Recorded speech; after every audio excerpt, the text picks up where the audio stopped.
안녕, 반갑습니다. 자, 오늘은 3.1 운동의 결과로 탄생한 임시정부에 대해서 한번 공부를 해보도록 하겠습니다.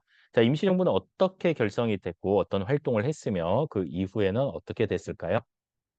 자, 오늘 포인트가 크게 세 가지입니다. 자, 임시정부는 어떤 활동을 했는가, 또 임시정부는 어떤 의의를 갖는가, 그다음에 국민대표회의라는 걸 오늘 만나게 될 텐데 왜 열리게 됐고 그 이후에 어떻게 전개가 됐는가까지 한번 살펴보도록 하겠습니다.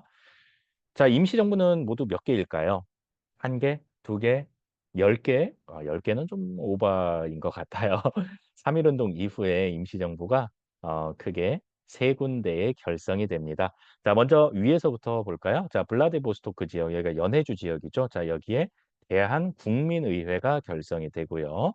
그다음에 경성, 지금의 서울이죠. 한성정부가 들어섭니다. 그다음에 중국 상하이에도 대한민국 임시정부 또는 상하이 임시정부라고도 부릅니다. 와, 무려 3개나 있었네요.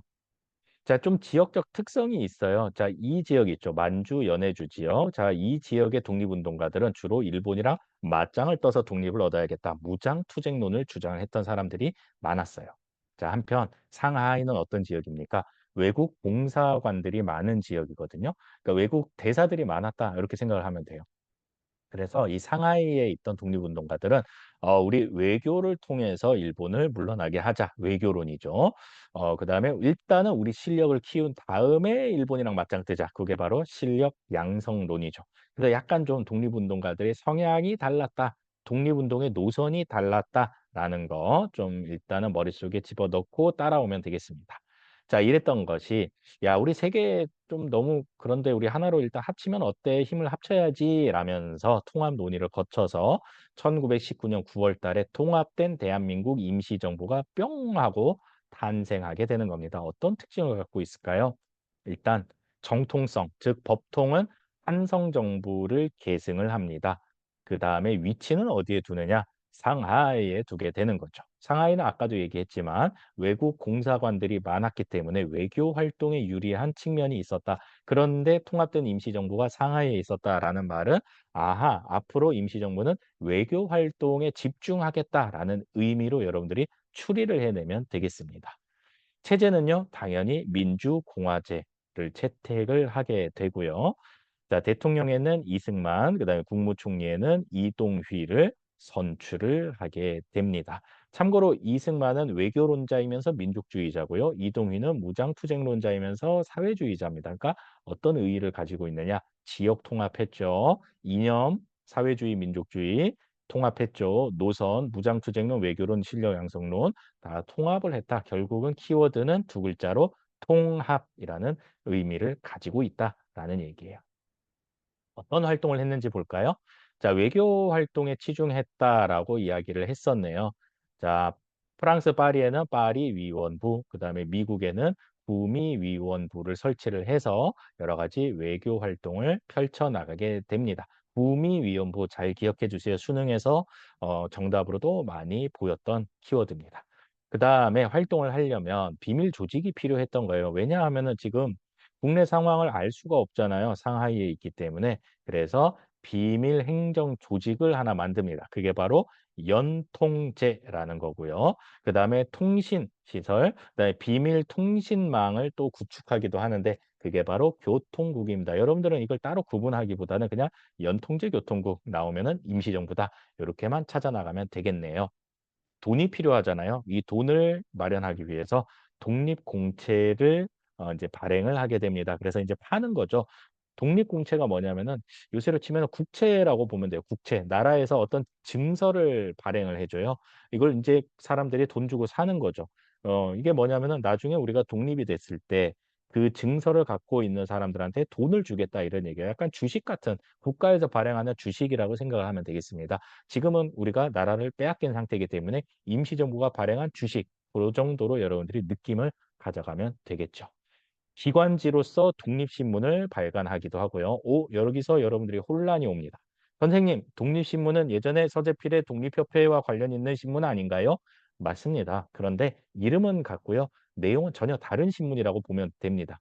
그러니까 이름만 같은 신문이다. 이렇게 생각을 하면 되겠어요. 그래서 독립신문 하면은 대한민국 임시정부의 기관 신문이었다 생각을 하면 되겠고요. 임시사료편찬위원회를 설치해서 독립운동과 관련된 여러 가지 사료들, 역사 자료들이죠. 그런 것들을 수집하게 된다라는 얘기입니다. 활동이 잘 됐으면 참 좋았을 텐데 항상 우리 뜻대로 다 되지가 않죠. 얼마 안 가 가지고 위기에 봉착하게 됩니다. 그 이유 첫 번째는 연통제와 교통국이 일제에 의해서 발각이 되고 말아요. 그러면서 자금줄이 뚝 끊기게 됩니다. 돈이 말라버리게 되는 거예요. 정보도 말라버리게 되고요. 제대로 활동할 수 없는 그런 상황이 펼쳐지게 됩니다. 여러분들 뭔가 일이 잘 안 돌아갈 때 어떻게 됩니까? 서로 "네 탓이다." 라면서 싸우지 않습니까? 임시정부도 똑같습니다. 돈이 경제적으로 어려워지니까 노선 갈등이 불거져 나오게 됩니다. "야 이렇게 외교해 가지고 날 새겼다 이놈들아. 우리 무장투쟁해야지." "야 무슨 소리야. 계란으로 바위 칠 일이 있어." 이러면서 막 노선 갈등이 일어나게 된다라는 거예요. 무장투쟁론과 외교론이 극심하게 대립을 하게 되고요.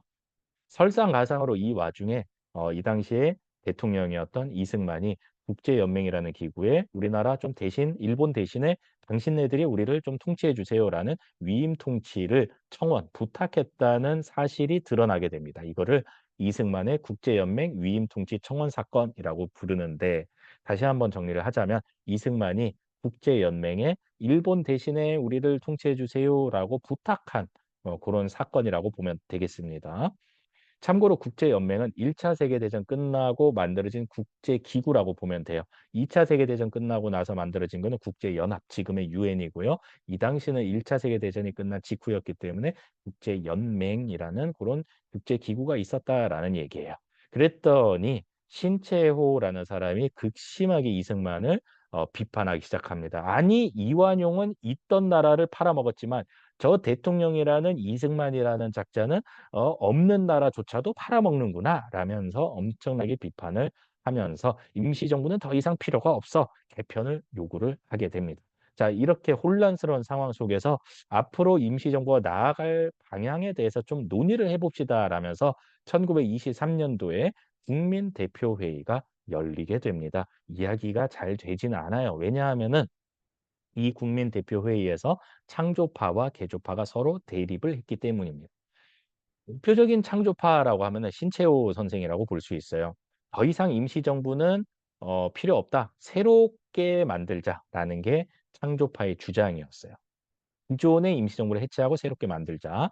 안창호를 비롯한 개조파들은 생각이 좀 달랐어요. "우리가 힘들게 이 임시정부를 만들었으니 문제가 있다면은 좀 문제 있는 것만 좀 개선을 해서 계속 유지하자."라는 쪽이 이제 개조파의 의견이었던 거예요. 자 어쨌거나 국민대표회의는 지지부진 별로 이렇게 의견 일치를 보지 못하고 결렬되고 맙니다. 안타까운 일이죠. 그러면서 임시정부는 이때부터 침체기에 어 빠져들게 되는 거예요. 많은 독립운동가들이 짐을 싸들고 다 이제 임시정부를 떠나게 되는 겁니다. 그때 쓸쓸히 이 임시정부를 지켰던 사람이 김구예요.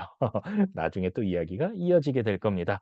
자 그리고 이승만이 탄핵이 되고 임시정부가 체제 개편을 하면서 명맥만 유지하고 있는 그런 상황입니다. 자 어떻습니까? 이미지를 한번 그려 볼까요? 네.